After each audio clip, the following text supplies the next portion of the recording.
Welcome, everybody, once again to Broadcast Team Alpha, where we bring you cutting edge conversation while exploring the quantum possibilities. And we have one of our favorite returning guests on tonight. I'm so excited. Before we get started, I just want to say thank you, right? It's the season of gratitude, although it should always be the season of gratitude. Thank you for being here. Thank you for the lively chat that goes on. Thank you for your super chats. And thank you for those of you who join us on Sunday for the Mastermind Connection, where we get together and we use beautiful visualization and relaxation to create the things that we want to see happening in the world. And we've got quite a track record. If you'd like to check it out, maybe you haven't been there with us, just send an email to the Mastermind Connection at gmail.com. You'll send you the link. You can come hang out with us and see if it's a good resonance for you. I'd like to say hey to our friends over at the Conscious Awakening Network. We are streaming over there, and we are also streaming on like 44 platforms, you know, Podbean and Apple TV and YouTube and a bunch of them that I don't even know. So you can catch us in lots of places, but please, if you haven't yet, hit the like button and hit subscribe. And if you want to be notified about when we have shows, just click the bell and you'll get a pop-up on your phone or on your laptop saying, hey, Broadcast Team Alpha is coming on. So without any further ado from me, Augie, please tell us about our guest. Yeah, this is going to be fun. Yeah. We have Ella LeBain returning to Broadcast Team Alpha. And we had so much fun last time she was here. This one is going to be hard to top, but we're going to do it. And she's an ET experiencer, a UFO researcher, and author of, I think there's 6 books now. And yes, she's nodding her head, so it's 6 books.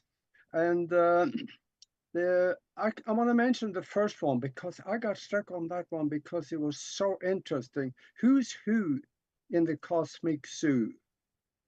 And Good book. yeah, and the last one now that is coming out, I think any day, pretty soon. No, it's out already. That is Heaven's Witness, from Mazzaroth to End Times Prophecies. And this is going to get deep. And she is a world traveler. She got some of her education in Israel, and she got social science degree from the Biblical Research Center in Negev. I don't speak that language, so I did my best. Um, that there was school in Biblical Hebrew. Now, catch that word, Biblical Hebrew. That's a combination of 2 religions. So that is something that she's going to touch on because that's kind of unique. Most people think of it as either one or the other, but when you combine the 2 of them, more answers rise to the surface. And she also lived in South Africa, and she gosh, there's so much on her bio here. I don't know where to go. So I just want to welcome you to the show here, Ella. Welcome, Ella. So good. Yeah. Thank you. It's so good to be with you again. Thanks You're for one of having me. our, of course, you're one of our favorite guests. But I'm curious because I've got your other books. Why cosmology and astrology when you're not doing astrology anymore? That's a great question. Well, as you know from the books and the bio, I used to do astrology for 25 years professionally. Yeah. I worked on cruise ships and I had a regular clientele that allowed me to be a stay-at-home mom. And so it was great. And then in 2010, February 7th of 2010, I had a near-death experience. And I saw Yeshua, and he basically took my hand and we walked together. And it was like this bright green field with a bluebird sky, just the two of us.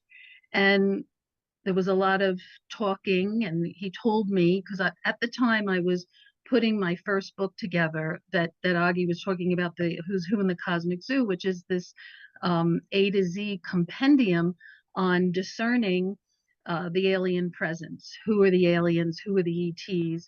And just, you know, going over definitions so that we can all kind of be on the same page with language, because, you know, there's a difference between an alien and an ET, and not all ETs are aliens, not all aliens are ETs, and because some of them live here, so they're not extraterrestrial.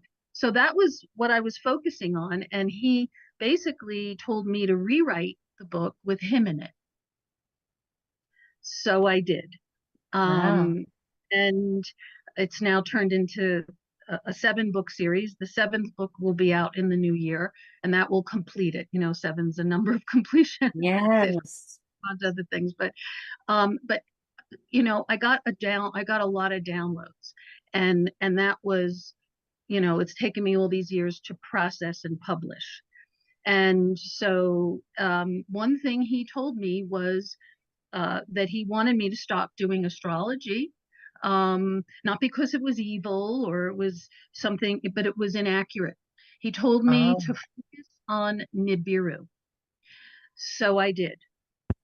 And when I started, because back in the 1990s, I had the privilege of meeting Zecharia Sitchin in 1995 at the When Cosmic Cultures Meet conference in Washington, D.C., which was kind of a one-of-a-kind conference.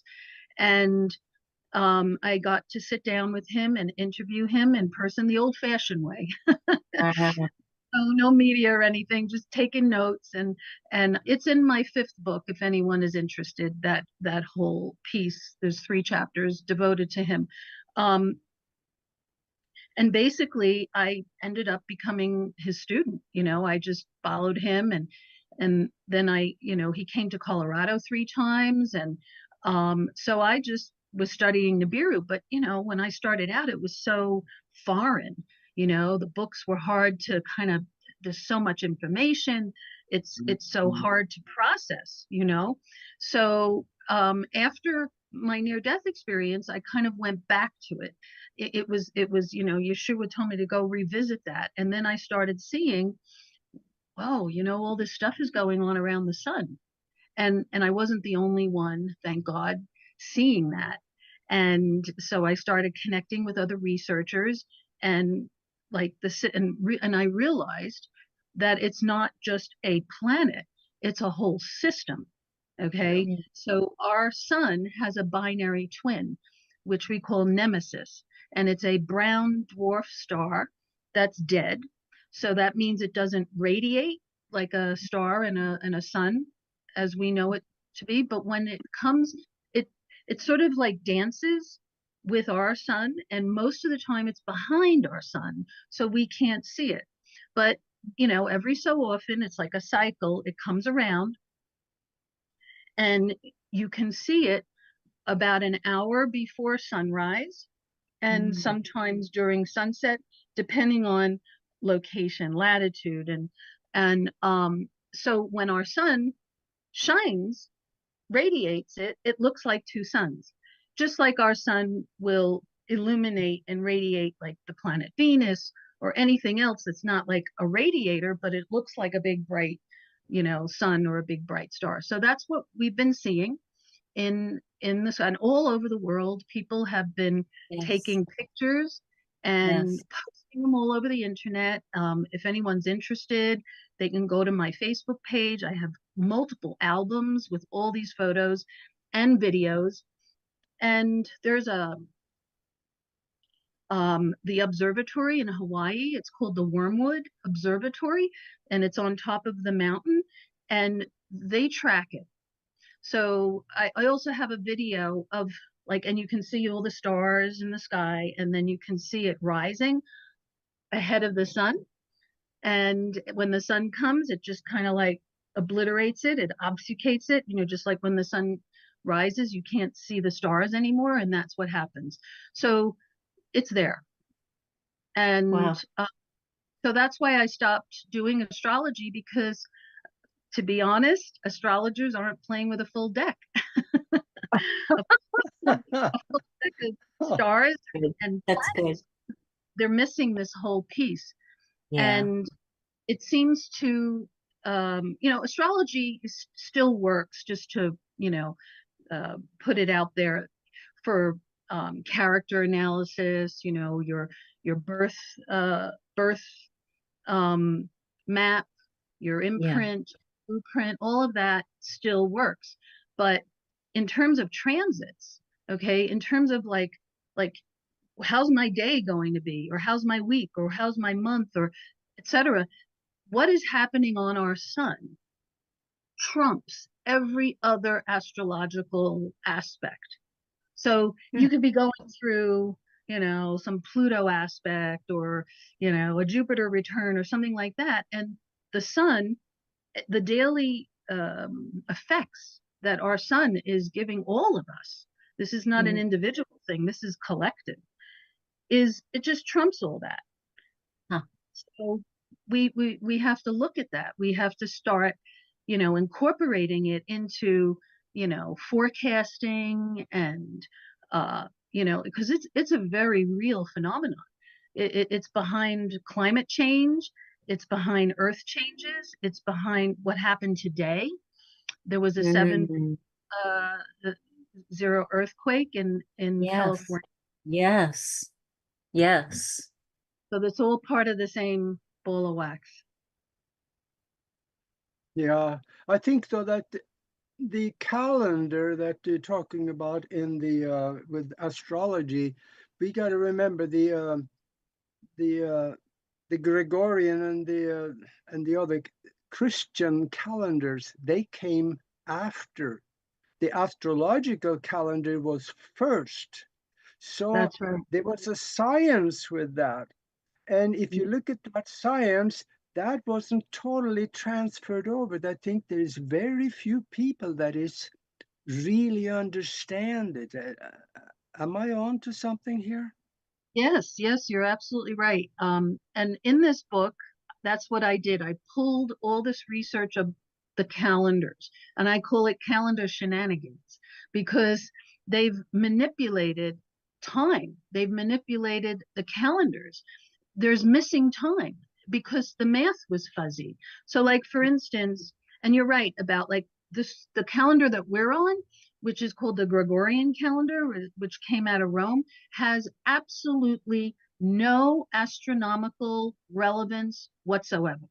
Okay, which was part of this end time prophecy that that puts Rome, okay, which is today's Vatican, in a starring role, where the book of Daniel and in the Old Testament, it talks about how the Antichrist, okay, now there's I need to kind of delineate this. So there's what I call the office of the Antichrist, and then there's the office of the Christ, which means that there's multiple rulers and leaders that fit under that, and vice versa. And there's like, it's a clash of two kingdoms on battling over earth and us. Okay. So the Old Testament talks about that the Antichrist was going to change times and seasons. This is a very distinct, piece about how to identify.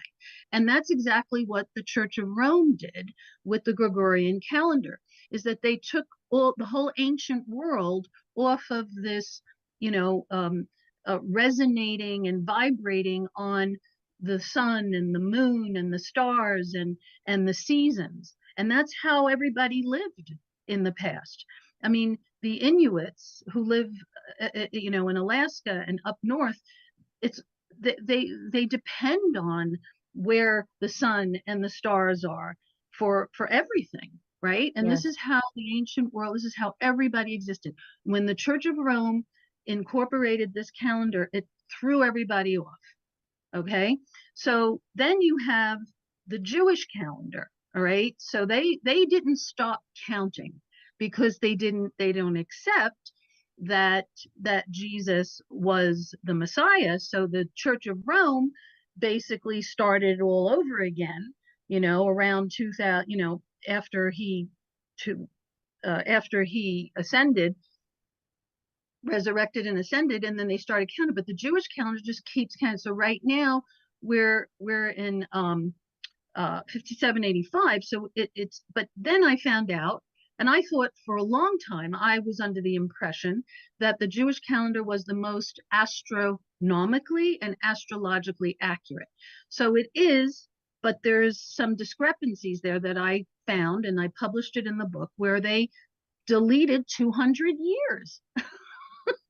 Just like that. Okay, let's just take this out. Yeah. Okay. Yeah. Yeah. I mean, it's Oh like, my God. the math didn't add up. So this was the only way that they were able to like reconcile. So it was like, okay, we're going to delete 200 years. It's almost like, bookkeeping. Okay, let's just get rid of that. It doesn't make sense, And then, as if that wasn't enough, then they deleted like 2 weeks out of the month of October.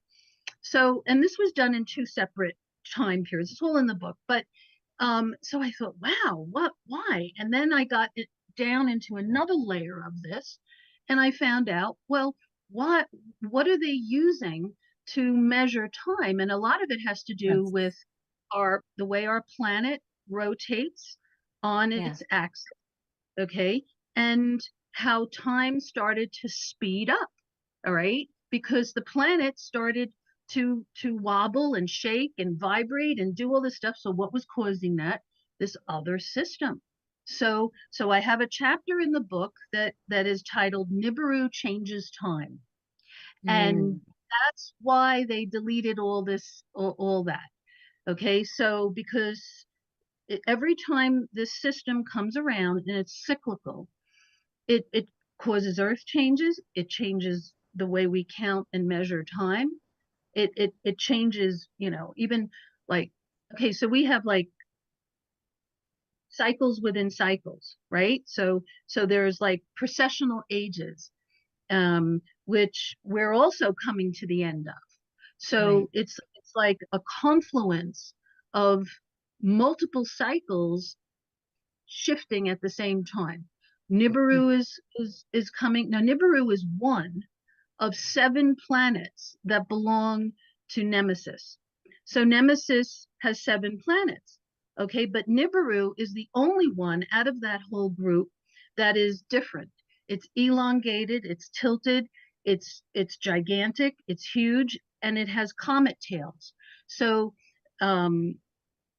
Carlos Muñoz Ferrada, this Chilean astronomer in the 1940s, did a lot of research. He was very accurate about it. He called Nemesis Hercules, which is the Greek name. Okay. And then he said that Nibiru, he called Nibiru the comet planet because it's a planet with mass like every other planet, but it has tails. It has twin tails, which is why the ancients always depicted it with wings. So if you look, you've seen that, on the Egyptian temples, the Persian temples, it's this red disc with wings. And so Nibiru appears to be red. It's in the Zohar, it's in the Torah, and it's all called the red messianic star, because they believed that when they saw this in the sky, this red star, it was a harbinger of the Messiah. It was a harbinger of the Messiah to come to earth. Wow. Wow. So yeah, so that's another thing happening simultaneously. So when I was having this walk and talk with Yeshua, that's what he told me. He said, I am returning with Nibiru. Focus on that. So I had to, I literally ended my astrological counseling career because I was a counselor. Wow. And I just focused on this and the books because this is happening. And it seems like since I started, and here we are now, 12 years later, it's accelerating, I mean, the signs are there, at any given time. I mean, if you want, I can share some video and also some photos of what we're seeing around the sun. I'd And love to see that. yeah, sure, I can do like a screen share Yeah, because you want to do that let now? let's do that. One quick question first. Sure. Is it the civilization that is, should I say, related to Nibiru, or the system? Where are they living, inside of Nibiru, or are they living on the surface, or where are they? Because they are supposedly the ones that that created, according to the Sumerian tablet, mankind. Yes. Well, I have a whole dissertation on that. Uh, Because it's my opinion that they didn't create humankind, but they manipulated humankind. yes, Because that's what they did. humankind, yes, genetic manipulations, which is evidenced in the Bible. So the Bible tells us that there were different types of seeds on earth, human seeds. So you have it actually calls it Satan's seed, Nephilim seed, Elohim seed. Okay, so and this is where Sitchin comes in, because, and I absolutely agree with him here, because it says, "Aw, how sweet! That's your little dog." Um, Wonderful appearance. that's great. Um, it says in Genesis 3 that the whole entire sentence about the creation of man that you speak of is in its plurality in Hebrew. So Hebrew is a very specific language. It's a language of physics. So you got two genders, it's either masculine or feminine, it's either plural or singular. Okay, it's that simple. And everything is built like from like a tree, like three letters. And every one of the letters of the Hebrew alphabet are pictographs of the 22 major constellations in Wow. Milky Way galaxy. Wow. I didn't know that. Yeah. It's a Some cosmic, yes, somebody back then knew that before they yeah, had telescopes. yes, yes. There So was a lot of frequent flyers coming and going. Yep. I have a question. I was, and I thought of it right before you brought up the Jewish calendar. Who keeps the Jewish calendar? Who keeps that? Now, Yeah. on today, the Chabad. The Chabad are the Orthodox religious Jews. So there's a lot, and I have this in the book because there's controversy, discrepancy, because there's the Enochian calendar. Okay, so that's like a month off. So Okay. you have a lot of Hebrew roots people following that. So like, let's say for instance, okay, Hanukkah, all right, which is coming up on Christmas Day. Right. Christmas Day sunset this year Right. begins the first night of Hanukkah, which goes all the way for 8 nights into the new year, which pretty much ends when the 12 days of Christmas ends. So we're having Christmaka this year. So when you look at the Chabad calendar, that's what it will tell you, that it's going to start, because it's like the month of Kislev. If you look at the Enochian calendar, it's a month out. So it's almost like Passover. The whole world celebrates Passover at the same time, except this small group of people who follow the Enochian calendar, and it's a month late. Okay, so Interesting. go figure. That's what I call it, shenanigans. Okay, does Yeah. anyone really know what time it is? Like the Right? Chicago. That's right. That's right. So you said it was 5759? Is that what you 85, said? 5785. Oh, So okay. Thank that's a great question, because what that means is that, okay, so let's talk a little time travel now. All right. you. So it says in the Bible that a day is like 1,000 years to the Lord, and 1,000 years is like a day. So this is my opinion, and I prove this through scripture and science, that because science is the mind of God. Let's not forget that. So scientists are following and they're seeking. I mean, just like Michio Kaku, like he started out not believing, and then all of a sudden now he believes because he got deeper into the science and said, well, there has to be an intelligent creator behind all of this. Call it God, right? Yeah. So it says basically that create the story of creation, which everyone knows, was done in 6 days. And on the 7th day, God rested. So those weren't 6 of Earth days, like, you know, our Earth days, which are, you know, our little 24-hour cycle here. That was 6,000 years, in my opinion. Okay. Right. Because a day is like 1,000 years, and 1,000 years is like a day. So we have that number 6,000. And what happens at the end? There's a big rest. It's a Sabbath. It's a Shabbat. Okay, which is important. So the Jewish calendar has to do with completing 6,000 years. All right. So if you take 6,000 minus 5,785, which is where we are today, what do you get? Oh, you want me to do math? Oh, You're well, kidding? Well, suffice to say, 15 more years, yeah. that's right. So we're close to 6,000. But if you take the discrepancies and you put them into the equation, the 200 years that was taken out, and let's say you put that back in, where are you? We're overdue.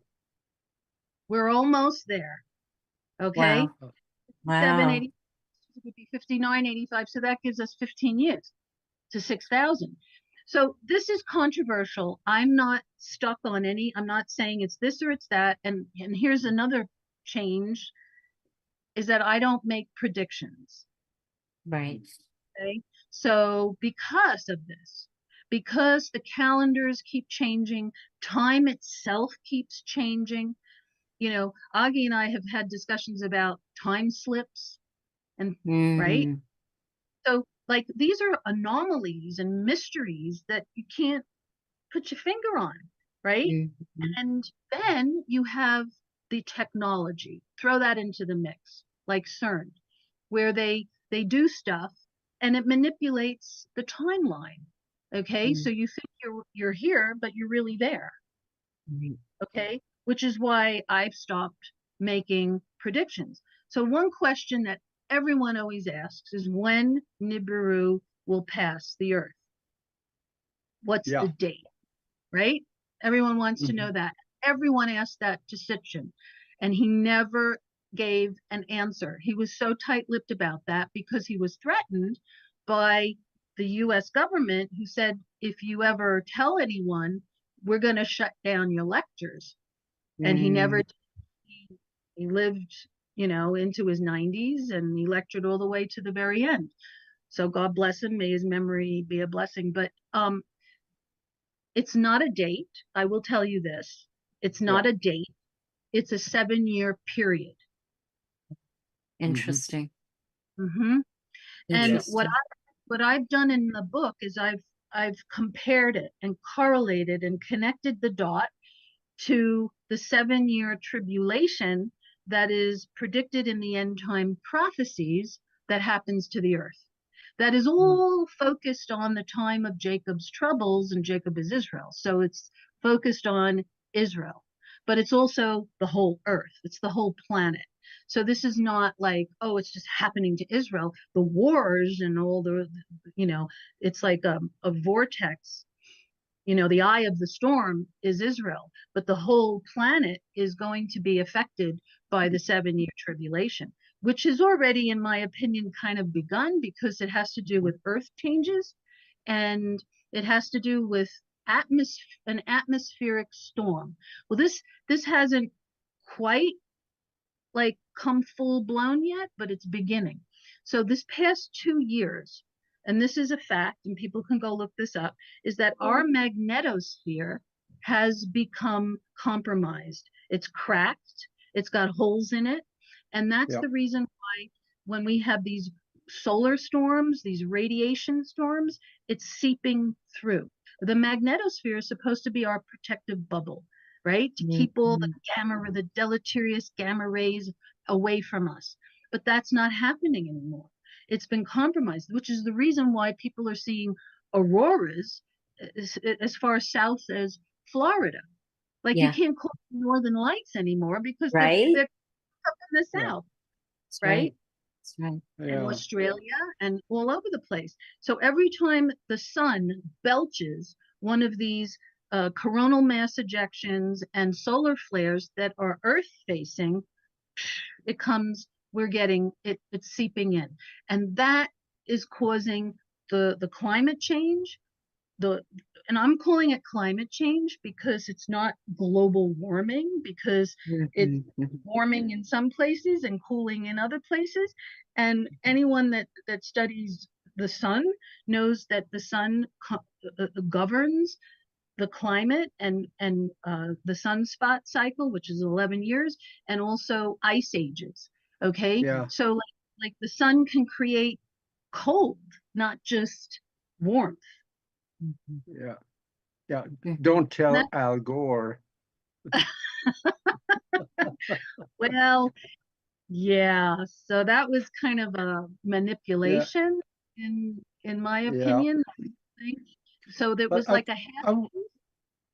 I wonder though, you must have done a little bit of arithmetic on your own. I ran some numbers from the time when Noah had his problems, you remember that one, Oh yeah. all the way up to now. And Yes. if Nibiru comes around every 3,600 years, I came up, it's not going to create problems right now. We have several hundred years left before we could expect anything uncomfortable to happen. What do you Perhaps. think? Like I said, I don't make predictions, so that Yeah. it could be a couple of hundred years. It could also be a few decades. Yeah. Okay, so so my fifth book, which is called The Heavens, is all about Nibiru. So I included research from other researchers who were doing the math, and I'm not like stuck on it. It's just part of the mix, and people can make their own opinion. But there seems to be something that keeps repeating to come up between this time period, and it happens to be 7 years. And this guy, he doesn't even believe in the Bible, but it's 2040 to 2046, which is a 7-year period, counting 2040, right? Oh. Okay, so it sounds like 6 years, but it's really 7. And what's his name? Jason. He puts it the passing at that time. Okay, because here's the thing, and this is when you start looking at this, it's like I was saying earlier, time's been manipulated, calendars have been changed multiple times. There's a cover up going on. Let's not forget Shocking. that. Okay? Shocking. What? Yes. Yeah, and this started in the 80s with President Ronald Reagan, because he was shown, I'm going to do the screen share in a minute and I'll show you this. He was shown the first photo that came from NASA's probe called Iris. And it was of Nibiru. And it's like with the wings. Yeah. Showed it to him, and this was in 1982. And from that point on, he put an executive order in to cover it up. Okay, so in my fifth book, The Heavens, I kind of document this in terms of the timeline, because everyone was, and by the way, Nibiru is synonymous with the term Planet X. So the astronomers have been searching for Planet X since the late 1800s. That's how they rediscovered Uranus and Pluto. I say rediscovered because it was always there. They just weren't aware of it. And then through perturbations, they saw that there were perturbations around the orbits of these planets, which told them something else was out there. Okay. Mm-hmm. So now, fast forward to our present time, they've come out with Planet 9. So it's kind of a long story. Again, more manipulation. They demoted Pluto as a planet, okay, which I don't agree with, but that's what, so that they can insert Planet 9, okay, because Sitchin wrote his first book called The 12th Planet, and that was based on the Sumerian count of how they viewed our solar system from the outside in. So we count from the sun out, right? And we're like the third rock from the sun, right? Remember that show? Yes. Yeah. The Sumerians count from the outside in. So, and they also counted the luminaries, which is why you end up with 12. You know, the sun and the moon were part of that, meaning that Nibiru was the 10th planet, and 10 is X in the Roman. So the X, you can take it any way you want. Planet X, the X factor, planet 10. So there's been part of this cover up has caused them to do this because somebody decided Pluto wasn't a real planet, even though it has its own dedicated moon, Charon, that orbits it. And Immanuel Velikovsky wrote in the 1950s his book Worlds in Collision, which basically tells the story of how our solar system got the way it is, okay, because it wasn't always like that. So like, for instance, the asteroid belt. The asteroid belt is a broken planet, which if you want to connect the dot to Star Wars, the first Star Wars, it starts off with the planet exploding. Well, this is in the Bible, okay? And again, there's several names depending on which culture you're looking at. There's Maldek or Rahab, and they were broken up into pieces.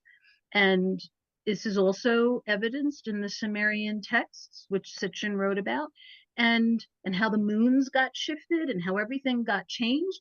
And like Saturn has these rings around it, and then Uranus got catapulted out, tilted, and now Uranus has the rings around it, except vertical, not horizontal.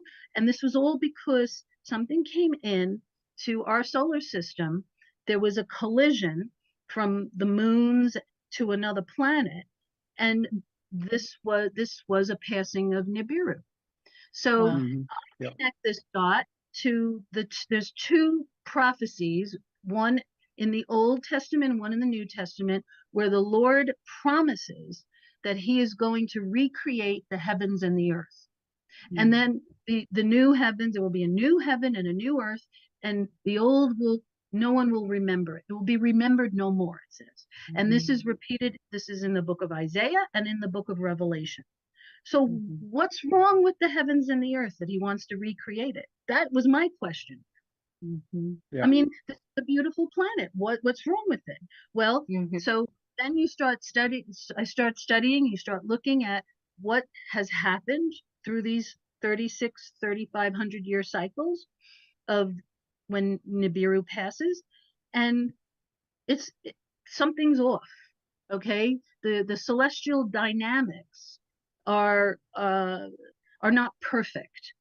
Okay, is why there's collisions, there's moons that get caught up, there's asteroids. So what this atmospheric storm is that is written in the Bible, where it says the sun will go dark like sackcloth, the moon will turn red like blood, okay, and there will be 3 days of darkness.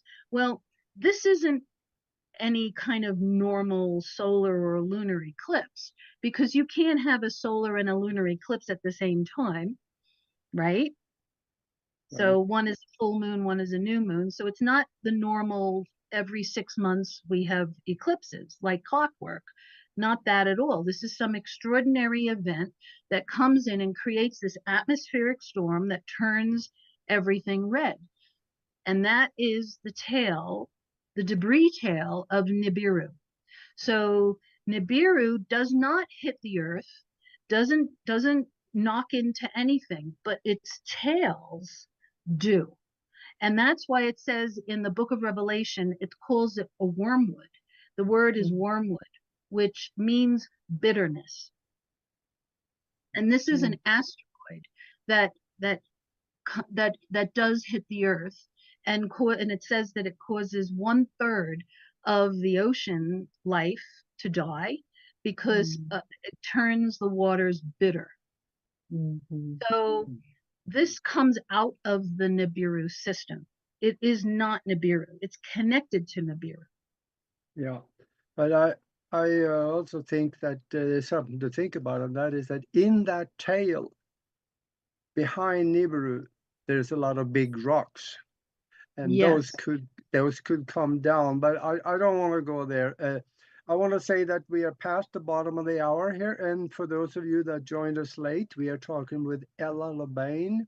We are talking about Nibiru and all the mysteries connected to it. So stay with us on this one. And you said, Ella, that you had some pictures for us. Yes. Let's do that. Yeah. Okay. What did I just do? Sorry. Oh my. I guess something went wrong. Mac, does Ella have screen share? Yeah, down at the bottom of the screen, there is this little button, Okay. and it should There it is. always work. Okay. There it is. So I guess I should probably close all the other stuff. Let me just see here. Sorry. It's okay. Technical. No, it's okay. You're among friends. Oh, thank you. I appreciate that. Absolutely. Okay. And so let's see. If I do this, oops. Yeah.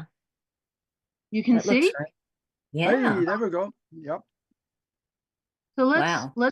do this. You can see this? Yes. Yep. We got company. All right. The video for some reason is not working, but this is a video. Oh, there it is. Okay. Okay. So this stereo core, which is one of many of the Soho, you can see this planet. It's eclipsing the sun. The big black is the sun. They cover it up so you can see what's going on around it. And so this happens every 28 days, like clockwork. The planet is orbiting. It's like kind of locked in it's intersecting in our solar system, but it doesn't really belong to us. So you can see, I'll let it play out. And every time it passes the sun, it like sort of changes. Here it is in core 1. That was core 2. This is core 1. So they look at the sun in all different colors. Here you could see it even better. Now it eclipses the sun. It changes the light, and then it passes over. And so when this happens, so there's technology up in space that is covering this up so that people on Earth, it's timed. So it's like a spacecraft that follows this so that people on Earth don't see an eclipse. So there's an artificial solar simulator in place that kind of takes over for the sun temporarily while this is happening. And I know that sounds crazy, but it was put up there. I proved this like in my 5th book, the patents that were done, the US patents, several of them from 1961 to 1963 to create these solar simulators. And you wonder, what were they thinking back in the early 60s that they Yeah. even needed a solar simulator? Yeah. But they launched it around 2011, which is kind of like when the sun changed. So it was kind of like all of us probably have pictures when we were children, and it was a golden sun because our sun is a yellow star, right? But now it's like this bright white flashlight sun, right? Yes. And that's because of this technology that they're doing to cover this up. Oh, wow. So Fascinating. So these are just some still photos of what we're seeing around the sun. So that's a planet and it's huge. I mean, it's like 5, 6, maybe even 8 times the size of Earth. Wow. Yeah. So everyone remembers the big solar eclipse this year, right? Right. April 8th. Mm-hmm. Okay, now watch this. That's the moon eclipsing our sun on April 8th, the total solar eclipse. Now watch what happens next.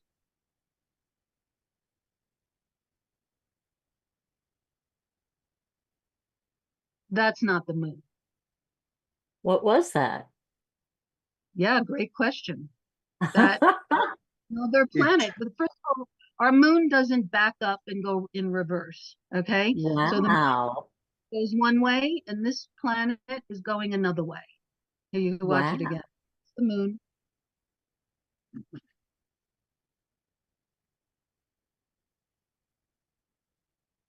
How long after the moon eclipse was Wow. the other one? Well, you can see the timestamp here. Like it's a matter of minutes. Oh, And some people captured that in their telescopes. This this this was from the European Space Agency, the ESA. yeah, ESA. So Mm, this is just to show what's going on and how the sun is responding to the magnetism between these other planets like gravity and its perturbations, and it's just causing these plasma exchanges, which is causing the sun to just belch, wow. these flares and the CMEs. And Yeah. when it's this is on the east limb, meaning like this one was not earth facing, but when the ones that are earth facing, we get it. Wow. So yeah, it's and so here these are still photos. The one on the right shows the whole progression of this planet eclipsing our sun. And like I said, it happens every 28 days. And then these are pictures that were taken from the Earth of anomalies, and here are the two suns. I mean, I have a ton of them, these two Mm-hmm. suns, and I even saw it with my own eyes here in Colorado in 21. I'll find that picture in a minute, but here, let me show you this. Wow. Yeah. Wow. So these are not like flares, lens flares. This is, the people who are taking these, they're seeing it with their own two eyes, then they pick up the camera and then they start to record. Wow. Yeah, it's pretty wild what's been Yeah, going. and even though in the daytime it's pretty bright, so you can't hardly see it unless you put a filter on the sun. Then you can probably you take down the brightness of the sun. You can probably see it also during the day. Yes. Yes, if you have that ability to do that, that's what some people were doing during the eclipse because it was happening in broad daylight. Mhm. Let me Wow. else.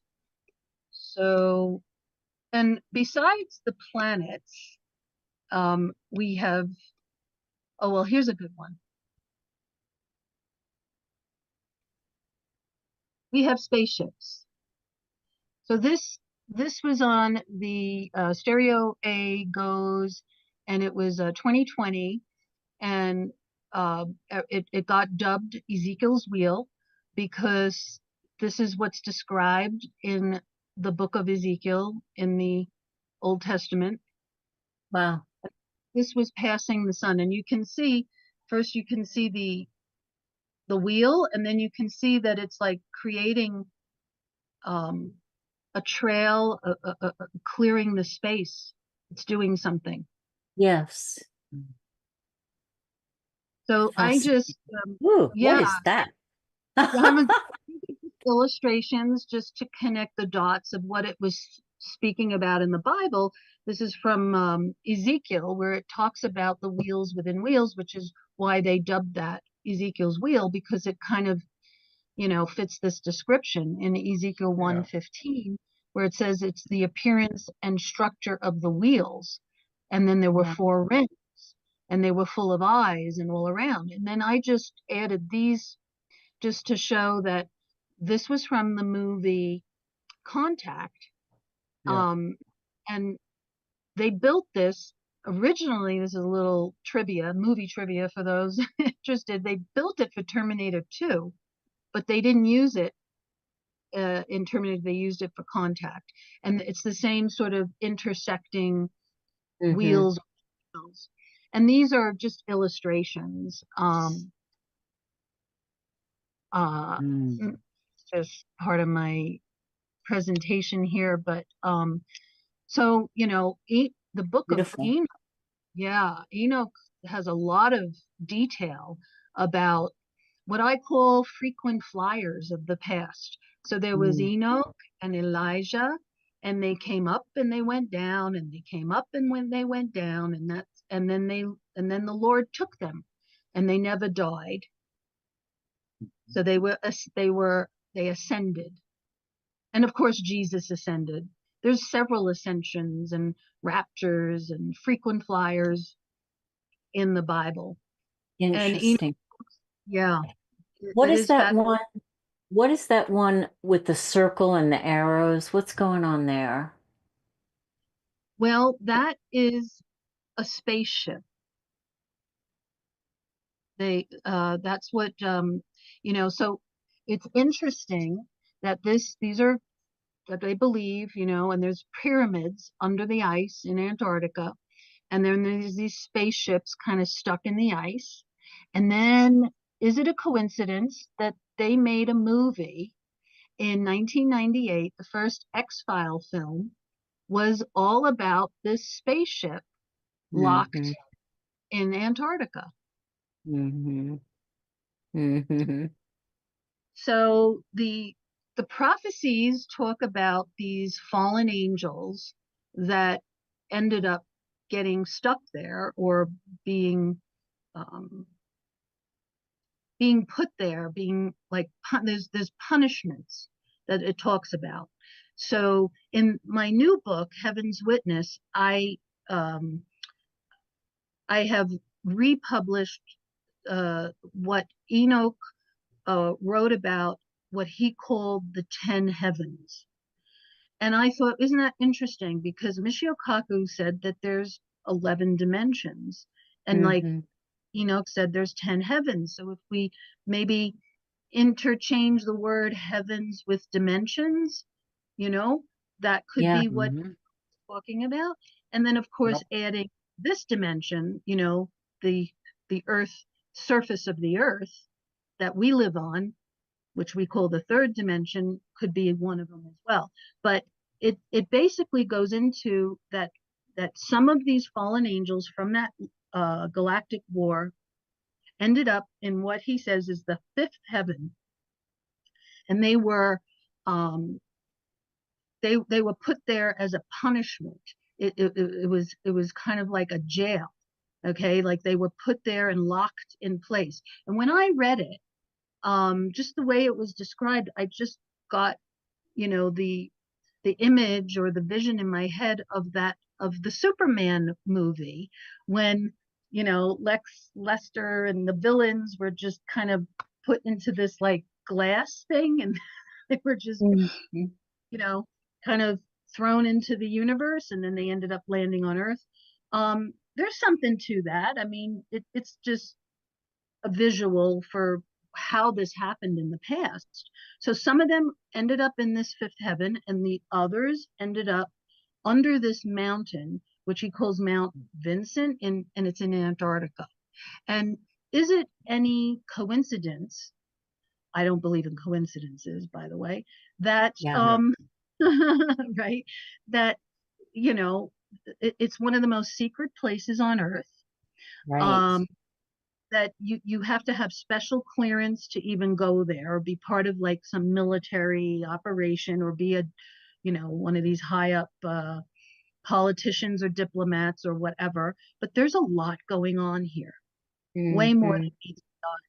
So I just thought, I found it interesting that it was talked about in Mm. Antarctica, and Antarctica was talked about in the Book of Enoch. Mhm. Interesting. I didn't know that. This is so great, Ella. This is so great. Yeah. Oh man, I couldn't So, get my eyes off of that fox. That's oh, what it's Linda just said. well, Fox Mulder going down the holes and Yeah, rabbit there holes. you go. Yeah. So this is another interesting piece here, because they were twins with holes in them that showed up around the sun. So all the blue is the images, the NASA SOHO images, okay? And this one in the middle, the orange one, also NASA. This obviously is Star Wars, okay, and Star Trek, because I don't know. I can't, I don't know what these are, but they have big holes in them. And they showed up Yeah. around the sun in 2016, and there were two of them. And and so there's this, I'm going to find this piece in the Vatican, uh, Mm. who they created this piece in the Vatican. I have it here. Oh, this is fantastic. We need to hear more about this. Could you come back soon? Yes. I'd love to. Thank you. Sure. Um, Yeah. Great. this is that one I was telling you, that just, because it comes around every 28 days, we have so many pictures of it from different time periods. This was from 2007. Yeah. So yeah, do you have any? Oh, here's some spaceships. This is good. So we've got Oh, like this. Wow. Yes, in the bottom here, these are all from the Soho. So we're not only seeing planets, we're seeing these uh, objects that they seem to compare to what was written in stone, what the Mm. Sumerians, the Persians, the Egyptians, uh, Hmm. yeah. and so Wow. Yeah. Fascinating. and this one I thought looked like the Phoenix lights. It showed up around the sun because it had that boomerang shape. And this Wow. one, so this is just a compilation from the MUFON chief investigator, David Toon, and he went through all these pictures and analyzed them, and he calls them technosignatures, uh, another word for spacecraft. Or Yeah. so, Huh. like, he basically eliminated, okay, this is a comet, this is space dust, this is this, all the kind of normal stuff, and this is like, so like this one here on the left looks like a cross. Yeah. Yes. I kind of did this piece on this because I thought that's interesting because remember the story of Constantine and how he saw a cross in the sky Yeah. Yes. and all and then a whole religion started after that. So Yeah. that's a whole nother conversation. That Yeah. really is. Yeah. That's when he sent 223 people to Nicaea to create the Bible. Yeah, and sort of mix and match some things and edit and Yeah. reject and replacement theology and that's a whole thing. But this one is showing the cigar shaped the cylinder crafts. Yeah. Look at that. Oh gosh, I see we are getting down towards the end here, but hey Yeah, folks, you got to go to Amazon and put her name into the search bar on Amazon and absolutely. go see what's in those books. You know, Mhm. you can read the text on it, and man, oh man, there's a lot of good So information good. here. So good. Yeah, Yeah. so good. Thank So, you. yeah, speak a little bit about especially that last one. We've talked a lot about that. This one or the cylinder ships? This one was seen from the ISS. One of the ESA astronauts, European Space Agency, got out his cell because it was hovering above the Earth for 2 months, May and June of 21. I have a typo there. It's actually supposed to be 21, not 22, but it did return in 22. We saw it again. So Huh. he basically took his cell phone out and recorded through the window of the space station. Wow. Now, Yeah, as many looks like people, yeah, go ahead. it looks like a Klingon ship doing aerobatics. Yes, that's what I thought too. And that's where, like you have this reference to science fiction, which maybe isn't fiction, maybe it's just futuristic science or, you know, Mm-hmm. programming. My But goodness. you'll see here these little scout ships coming and going out of this big structure in a minute. Yeah. And yeah, I mean, the truth is stranger than fiction. And Amazing. this hung out there for 2 months, and all those little white dots are little ships that are Wow. moving in, coming and going, Wow. and you can see it gets like it's blurry, but there's some clarity, and you can see how it's changing the lights Mm-hmm. and moving in through this. And I thought it was interesting after this happened last year in March of 23, and I have this here, but I'm not going to go looking for it. I'll just tell you about it. The Pentagon came out and said, here, you see this? That little thing that was like a piston at the bottom, that was a ship going in and out of it. And you see the Yeah. lights? Like this Oh, is like yeah. activity. Wow. So the Pentagon came out in March of 23 and they published this in their magazines, Navy Times, Military Times. It's all documented that they're now using the word mothership. So now it's not like, oh, you're crazy, you're a nutcase for saying that. They've actually officiated, yes, that could be why there's these little ships coming and going in the Earth's atmosphere because there's a mothership. And that was published 2 years after this happened. Wow. Oh, there it went inside. Yep, Man, oh man. Oh yep. gosh. Yeah. Speak a little bit to those books before we end here. Yeah. Yeah. Oh, the books, thank you, are available on Amazon in paperback and Kindle. I haven't published the Kindle version of book 6 yet. That's coming in the new year. But the paperback is available as well as my website. And I only ship to American addresses just because it's just too expensive to ship internationally. So if you're outside of the United States, you can get the books on Amazon. Excellent. Thank you so much, Ella. This hour just disappeared. Thank you for Yeah. having me. It's always good So to talk. good. So good seeing you again. You really have to come back soon and talk about some of these other beautiful compilations that you've put together. Just amazing. Thank How you you. weave, so yeah, you weave the history and spirit and science all together. It's just so amazing. Thank you, Ella. Thank Thank you you. Thank very you. much. God bless you all. Have a happy holiday. Yeah, happy holidays to you too. Thank All So, right, everybody. very appropriate to say, live long and prosper. you. Yes. Bye, Amen. everybody.